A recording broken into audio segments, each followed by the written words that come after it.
Hello everyone, I'm Sam Causley and I work for the World Panel Division of Kantar. Using our consumer data, I'm here to take a look at the video game market in the early stages of lockdown, so the 4 weeks ending the 5th of April 2020. I'd like to start by saying thank you to Yuki for organising the event and inviting us along.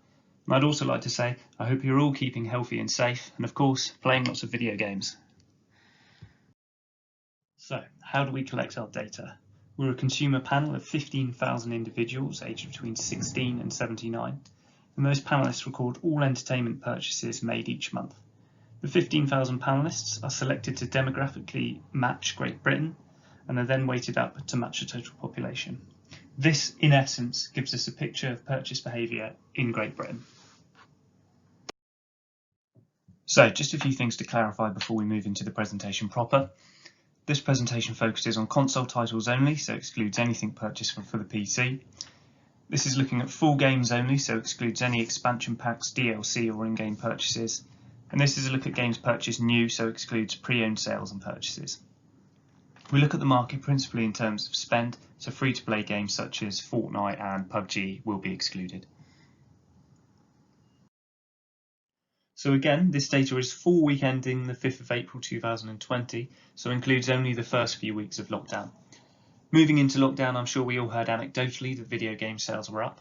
Animal Crossing may very well have released at a very fortuitous time, with its light-hearted tone and family-friendly themes the perfect antidote for our uncertainty. And as this Time headline on the right suggests, a lot of us now could feel a guilt-free approach to video games, not having to decline social events or choosing video games over physical activity. It became a guilt-free way for us to pass our time indoors. So how did that manifest itself in numbers? The total video game market grew at 112%, with the physical side growing at just under 100% and digital at a staggering 137%. And as we can see to the right, shopper growth was a huge factor in this. So this graph here shows us just how important shopper growth was to spend growth in the market. Along the bottom we have 4 week ending rolling data, and the black line along the middle represents spend in the console market. Last year we see the expected spend peak around Q4 and Christmas, but the most recent 4 weeks see spend levels unprecedented for the time of the year. The green bar below shows us the level of shopper penetration, so the amount of people buying video games in the market, and how its growth correlates with spend growth in the market. What does this mean?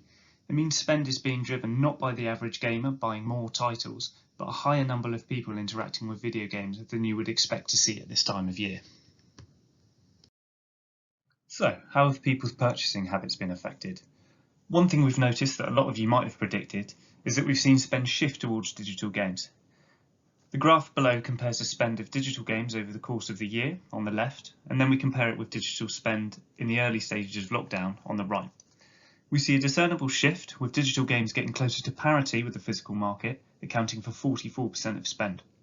The big question, however, is whether this is a digital trial brought on by restrictions to people's usual shopping channels, or if we are seeing a permanent change in behaviour.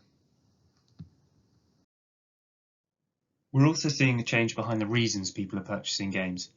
This slide looks at reason for purchase measured in spend share and compares the 4 week ending the 5th of April 2020 to the same period last year, and we actually see some really interesting changes. While purchasing games to play alone is still the main driver of purchase, we see significant growth in those purchasing games to be played socially in the home.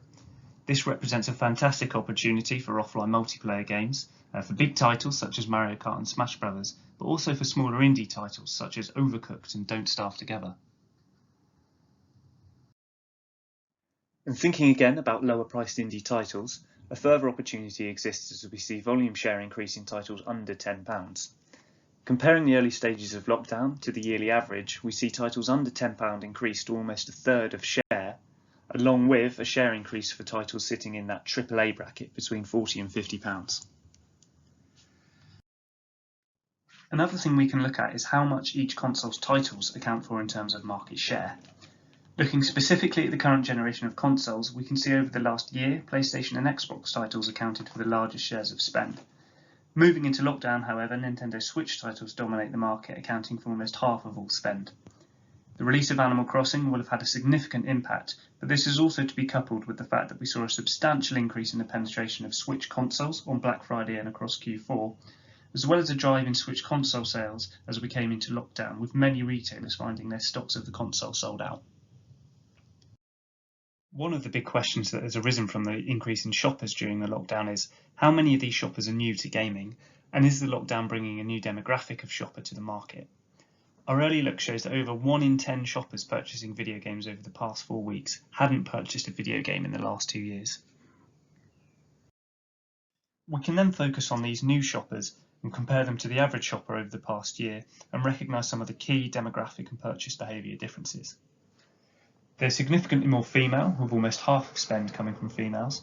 They're more likely to be older, with a higher share of spend coming from over 35s, and 25% of their spend goes on social gaming in the home versus the 9% average over the last year, and the majority of their spend is on Nintendo Switch titles at around 60%.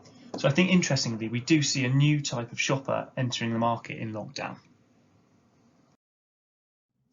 We're now going to have a quick look at physical game retailers and see how their shares have been affected by lockdown.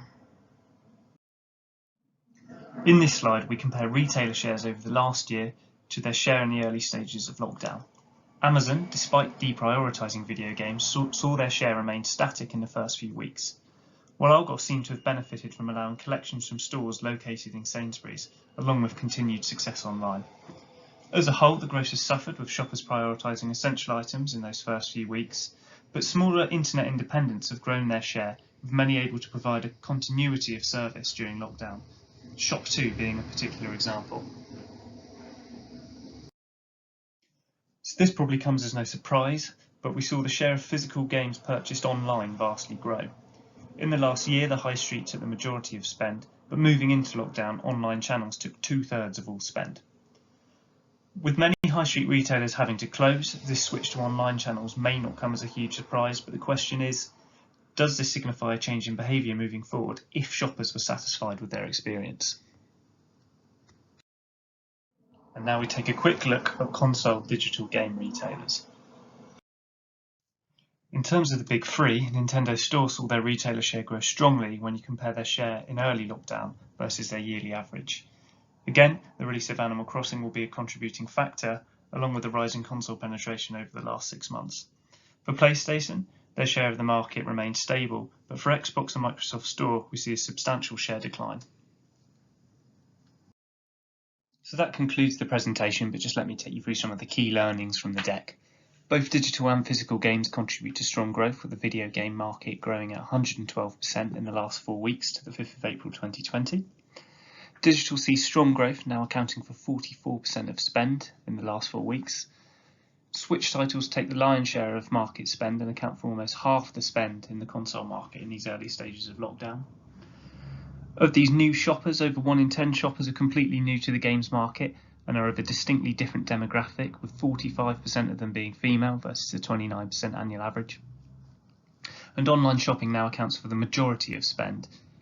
Despite the grocers remaining open during lockdown, the outlets lose their share of video game spend. So that was our early look at lockdown, but we are of course tracking purchase behaviour moving forward. When lockdown measures begin to relax, we'll be able to see if digital spend share declines or whether we are seeing permanent behavioural change. As of recording, we're expecting to hear more news on when non-essential retailer outlets are allowed to open. So, if they do, it will be interesting to see how quickly spend shifts back to the high street, or will the e-commerce arm of traditional high street retailers need to be significantly strengthened to maintain spend? Our next set of 4 weekly data is already out, and we are seeing growth go from strength to strength in the video game market. Thank you everyone for your time, and thank you Yuki, and if anyone has any questions, please feel free to contact me on the email address in the bottom left hand corner of the slide. Thank you.